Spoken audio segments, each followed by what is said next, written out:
Thumbnail দেখে অবাক হয়ে গেলেন নিশ্চয়ই। আপনি ঠিকই পড়েছেন। পৃথিবীর সবচেয়ে শিক্ষিত ব্যক্তি আমাদের ভারতীয়। অবাক হওয়ার কিছু নেই। আসুন জেনে নেওয়া যাক তার A to Z।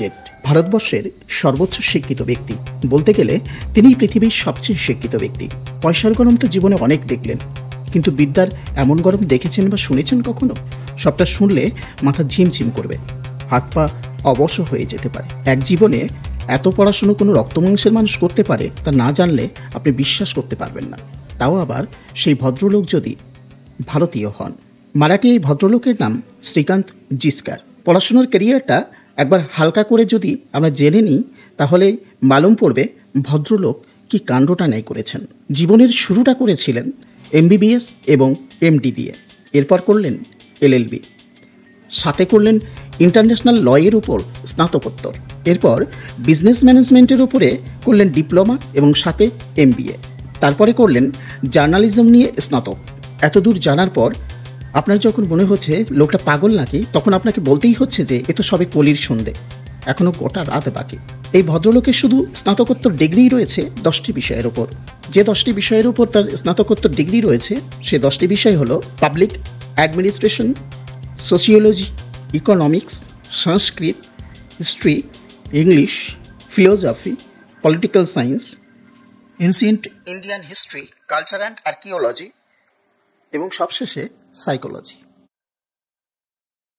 ওপরে যতগুলি বিষয় দেখছেন সবকটিতেই তিনি প্রথম শ্রেণীর স্নাতকোত্তর ছিলেন এবং 28টি স্বর্ণপদক বিজয়ী ছিলেন।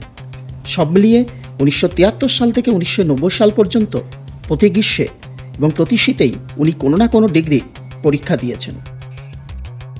মাথা ঝিমঝিম করছে তো?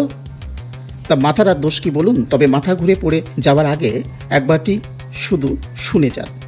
এত সব পড়তে পড়তে ওনার যখন একঘেয়েমি লাগছিল, ঠিক করলেন এইবার একটু স্বাদ বদলাবেন। আপনি আমি স্বাদ বদলাতে বেড়াতে যাই, আর উনি স্বাদ বদলানোর জন্য বসে পড়লেন IPS পরীক্ষায়, এবং সেটা 1978 সাল। পাশও করলেন, কিন্তু চাকরিটা ঠিক তার পোষালো না। ছেড়ে দিয়ে বসলেন IAS পরীক্ষায়। 1980 সালে হলেন IAS। अब ये जो कार्बन जुलिन कनेक्शन की थ्योरी हमारे लाइफ में हम कैसे लाएंगे? जी हमारे लाइफ में ऐसे लाएंगे कि हम जितना कम कार्बोहाइड्रेट का कम समय खाएंगे उतना कम इंसुलिन प्रोड्यूस होगा। মোটে গাছটা তাহলে মুড়লো না শেষ অবধি? আগে না, মুড়োইনি এখনো।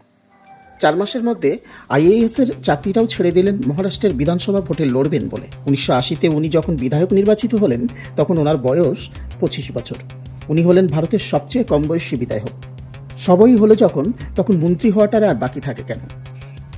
সেটাও হলেন, এবং একটা দুটো বিষয় নয়, 14টা দপ্তরের মন্ত্রী হলেন তিনি, এবং 1992 সাল নাগাদ রাজ্যসভার সাংসদ নির্বাচিত হলেন। এই সামান্য কয়েকটি গুণ ছাড়াও তিনি যেসব বিষয়গুলির উপর পারদর্শী ছিলেন সেগুলি হল অসাধারণ চিত্রশিল্পী, পেশাদার ফটোগ্রাফার, মঞ্চ অভিনেতা এবং শখের বেতার বাদক। তাছাড়াও জ্যোতিষশাস্ত্রে তিনি বিশেষ পারদর্শী ছিলেন।